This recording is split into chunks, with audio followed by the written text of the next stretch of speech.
Hablaremos de los impuestos. Buen tema. Que quizá es el otro tema pendiente. Total, en todo sentido. Si en la patria hay un tema pendiente, Sí, señor. en la justicia, también hay otro, que es el asunto fiscal, ¿no? Pensaba también respecto de la justicia, otras cosas, pero bueno, hablemos de los impuestos. Neta.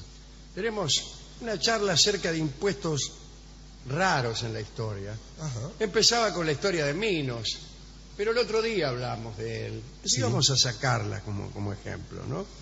Era un impuesto de 7 jóvenes por año. Ujú. Sí. No está mal. No está mal. Empecemos con una historia, o empecemos con un pensamiento. Vamos a ver. pensar. El impuesto no era lo que es hoy en los tiempos, en el alba de la historia, la antigüedad clásica, etcétera, ¿no?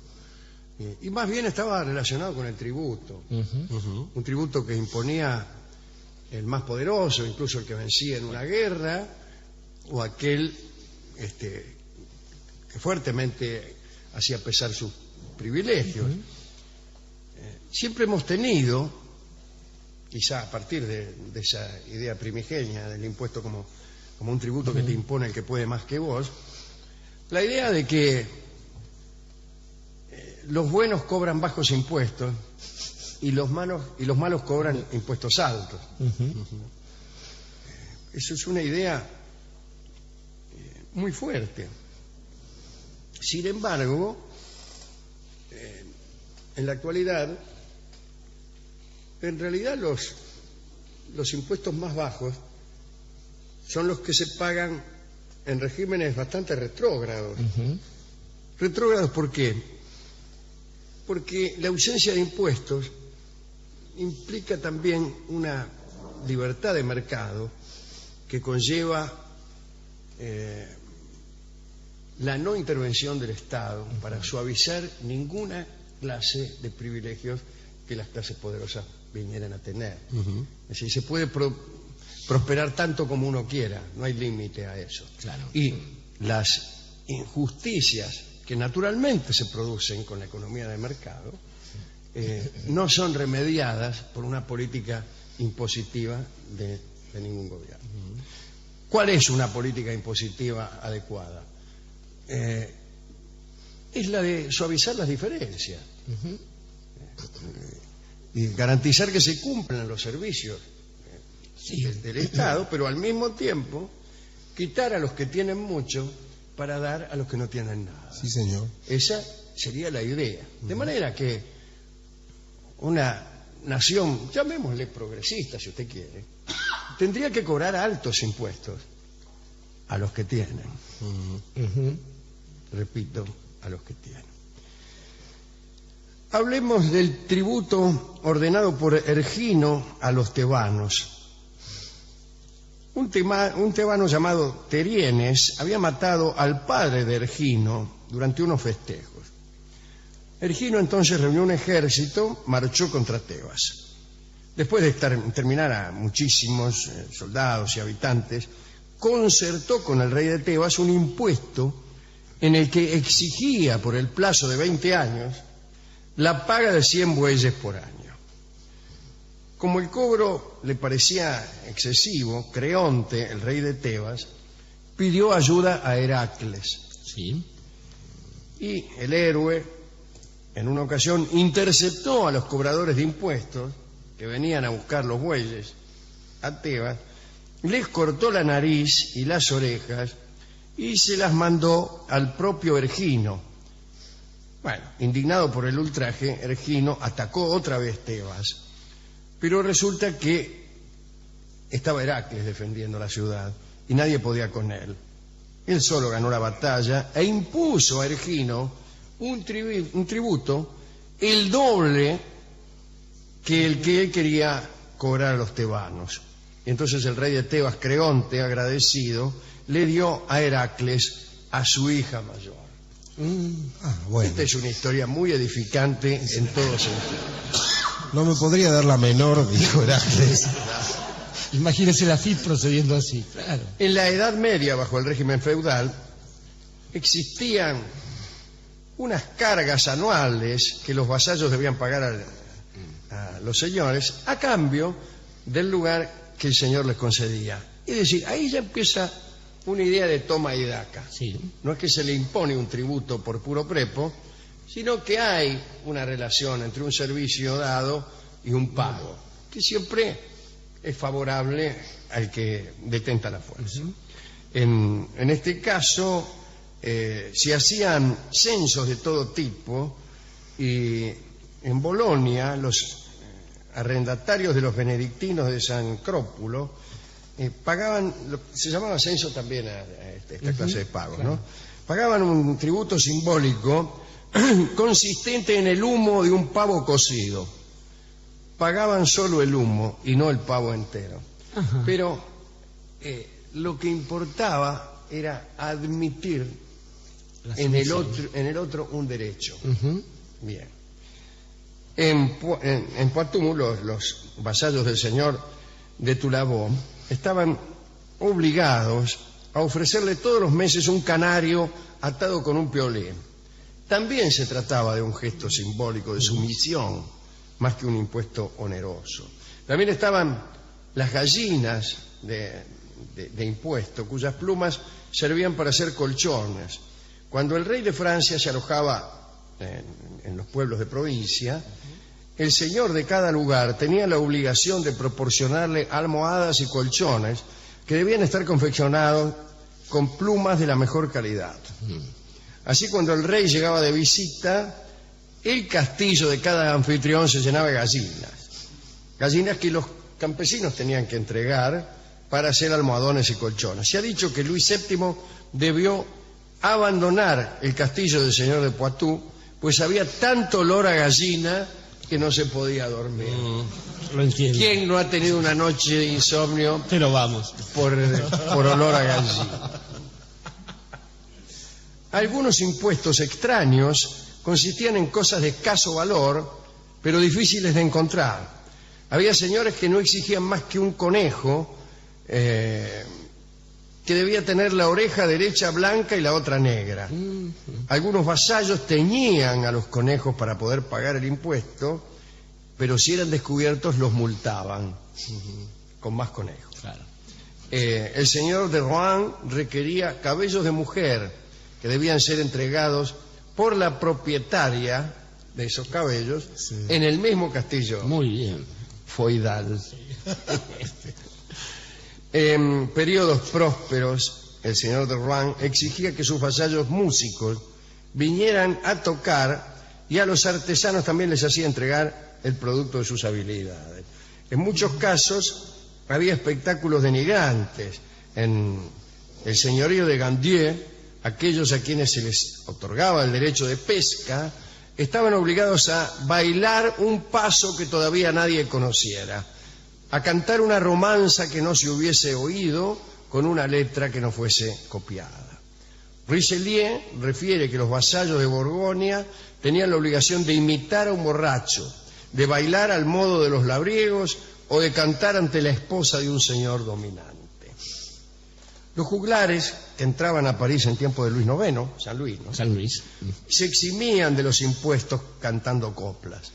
Allá en la misma época, los saltimbanquis que entraban en la ciudad obtenían la remisión del tributo con la condición de que hicieran bailar a sus monos delante del recaudador de impuestos.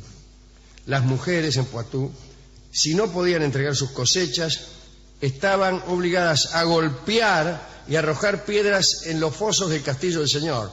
Esto, que parece absurdo, tenía una razón. Había en aquellos lugares agua alrededor de los castillos, o de aquel castillo, donde prosperaban unos batracios indescriptibles de una fecundidad desesperante, que durante la noche cantaban de un modo intolerable. Entonces cualquier cosa que se hiciera para fastidiarlos y matarlos estaba bien vista por el señor. También se cuenta que cierto vasallo de Guisan, por haberse retrasado en las pagas, tenía todos los días la obligación de ir a la casa de su señor, pero para recorrer el trayecto tenía que caminar dando 2 pasos y retrocediendo 1. Bueno, hay historias de tipos que iban a Palestina a cumplir penitencias con este mismo paso. En momentos de crisis, los impuestos o tributos feudales consistían eran la principal renta del señor, quien se hacía entregar los muebles. Había muchos señores que se hacían entregar los muebles de los propios vasallos, incluso los alimentos. En 1202 en París existió un impuesto pagado en vino. Las religiosas de Santa Genoveva, patrona de París, sí, señor, entre Jean-Pierre, estaban obligadas a entregar a los señores la mitad de los vinos que producían. Pero este tributo fue abolido por el Papa Inocencio III, pues cada vez que pagaban las monjitas, aparecían los señores todos borrachos. En las antiguas costumbres de la universidad se pagaba un impuesto al rector y a los profesores. Los estudiantes ofrecían a sus maestros guantes, birretes, panes de azúcar. Los doctores en medicina debían tributar a sus profesores pastelitos. Y hasta el siglo XVII existió un impuesto al derecho de examen que conservó ese nombre, que era la pastilaria. Claro. Siempre fue detestado el recaudador de impuestos, ¿no? Un personaje. En Francia clásica tenía un presupuesto privatizado. El recaudador era un empresario que le daba un dinero al rey y luego recaudaba para sí mismo. Todo lo que recaudaba además se lo quedaba para él, y esto le daba al rey un alto grado de seguridad en el cobro de los impuestos. En la actualidad esto sucede y ha sucedido mucho en la Argentina, e incluso hay, hablando de la justicia, hablando del Poder Judicial, hablando de esta clase de impuestos, hay una gran cantidad de personas que trabajan para la agencia que recauda impuestos y que cobra sus propios honorarios. Sí, claro. Hay muchos abogados que trabajan para la FIP y que están bastante interesados en que usted sea multado, Rolón, porque obtienen de ahí su beneficio. Una vez que a usted lo demandan o lo denuncian o lo judicializan, por decirlo así, usted tiene que pagar, además de sus impuestos, honorarios de abogados, que son los que trabajan no dentro de la FIP, sino fuera de la FIP, y cobran esos honorarios para ellos. Para ellos. Esto no sucede en la Francia del siglo XVII, sino ahora. Bien. Entre tantos recaudadores cabe recordar seguramente a Mateo, que era cobrador, claro. Un trabajo que le ganó el repudio en su época, hasta que después, abandonó aquel laburo para hacerse apóstol. Siglos más tarde, mientras Cervantes lamentaba sus fracasos y pensaba en las andanzas del Quijote, en realidad era odiado por todos sus vecinos, porque Cervantes también era recaudador. Luis XIV creó en Francia un impuesto que consistía en el 10% de todas las rentas del reino francés, incluyendo las propiedades, salarios, valores nobiliarios, ¿no? Y los de comercio. ¡Qué barbaridad! En 1765 el Parlamento británico sancionó la ley del timbre. Timbre raro tiene usted. Que establecía un impuesto sobre documentos legales, diarios, folletos, claro, mazo de carta. Bueno, este impuesto tenía vigencia no solo en Inglaterra, sino también en las colonias. Y los colonos se irritaron muchísimo con dicha ley y, por ejemplo, destruyeron el té que estaba grabado con ese impuesto, claro. Y comenzó allí la guerra de la independencia de los Estados Unidos. A Benjamin Franklin no le gustaban nada los impuestos. Decía, solo hay 2 cosas en la vida del hombre que son inevitables: la muerte y el vencimiento de los impuestos. Esta es la pequeña historia que tenemos que contar acerca de distintos impuestos excéntricos en la historia, pero también acerca de la necesidad de repensar el significado del impuesto como indicio de una política y también la necesidad en la Argentina, me parece a mí, de reformular absolutamente los impuestos, pero me parece que es donde el hay un momento eje actual está más atrasado. Ciertamente es uno de los reclamos que vienen de todos los sectores y son justos. Claro, es inevitable haber pensado cuando usted narraba algunos episodios aquel refrán de por la plata baila el mono, ¿no? Claro, sí, Por totalmente. ejemplo, no es malo recordar en este punto, ya que hablábamos para vincular el primer bloque con el segundo, que entre otros los jueces no pagan impuestos, están exentos de justamente la carga eso es lo tributaria. que iba a decir antes de comenzar esta charla, atándola con la anterior. El permanecer mucho tiempo en un puesto y además el ir consiguiendo privilegios para ese mismo puesto contribuye a la creación de una corporación que va acumulando poder y que tiende a perpetuarse no solo en el ejercicio del puesto, sino en la defensa de unos privilegios. Y eso molesta un poco. Ciertamente, sobre todo porque se aísla ese segmento, esa Claro, élite claro, de la vida del pueblo. Estaba pensando también que de algún modo son los impuestos los que generan en muchos casos la configuración de la figura del héroe. Allí el héroe interviene cuando hay un tipo de imposición que muchas veces es la vida de los jóvenes. El caso de San Jorge, de Capadocia, por ejemplo, lo que hace es interrumpir esa especie de trato brutal y entonces desarticular la cosa, matando un dragón, llevándose una princesa y eventualmente el tesoro. Porque también O sea, la política impositiva de los tiranos no era mala, era mala por injusta. por injusta, claro, claro. Bueno, y Porque cobraban a los pobres toda su cosecha y los nobles no pagaban impuestos. Eso era lo peor. Pero que una política impositiva sea mala solamente porque hay un impuesto alto, eso no es verdad. no, claro. Eso no es verdad. Pero es que los tipos de la... ¿cómo se llama? Me salió la Baring Brothers. Bueno, los tipos del sistema financiero, está bien que paguen muchos impuestos. Pero claro, justamente, sí. Bueno, estamos todos de acuerdo. Y cuanto más altos sean los impuestos que se les puede cobrar a estos sin llegar a producir un colapso, bueno, fenómeno mejor. A nosotros nos parece muy curioso, a veces, a cualquier argentino, observar el sistema tributario norteamericano. Nosotros que pagamos todos el IVA, que es un impuesto igual claro. para todo el mundo. En Estados Unidos, por ejemplo, una persona que gana $100 millones por año paga un 14% de sus ganancias, que es el caso de Mitt Romney, el candidato. La secretaria de ese hombre paga el 41% de sus ganancias. Claro. Y es cualquiera de los que está absolutamente sentado aquí paga el 50. Sí, claro, sí. Ahora bien, 21 más 35 paga el 50. 50, claro. Mire si lo sobra.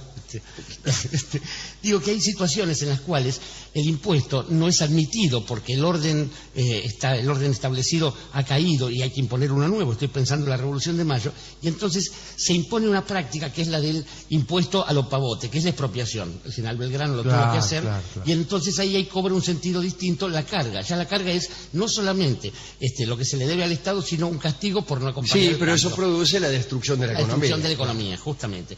Y finalmente pensaba en los villanos que nos ha dado la historia impositiva, dos de ellos de los más famosos. Uno es el recaudador de impuestos de Guillermo Tell, de la historia que conduce a la autonomía de Suiza. Correcto. Y el otro es nada menos que el que queda a cargo del trono británico cuando Ricardo Corazón de León se va a las cruzadas.